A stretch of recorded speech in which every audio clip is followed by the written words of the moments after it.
Быль для детей. Эту быль пишу я детям. Летней ночью на рассвете Гитлер дал войскам приказ и послал солдат немецких против всех людей советских. Это значит против нас. И от моря и до моря встали русские полки. И советские народы против общего врага. Секунд мала свобода и Россия дорога. Дни бежали и недели, шел в войне не первый год. Показал себя на деле богатырский наш народ. Не расскажешь даже в сказке, ни словами, ни пером, как с врагов летели каски под Москвой и под Орлом, как на запад наступая бились красные бойцы. Наша армия родная, наши братья и отцы.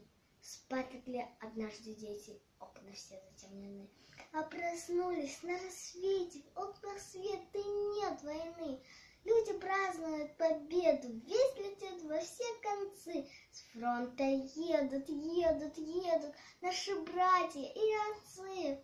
Слава нашим генералам, слава нашим адмиралам и солдатам рядовым, слава павшим и живым. От души спасибо им. Не забудем тех героев, что лежат в земле сырой, жизнь отдав на поле боя за народ, за нас с тобой.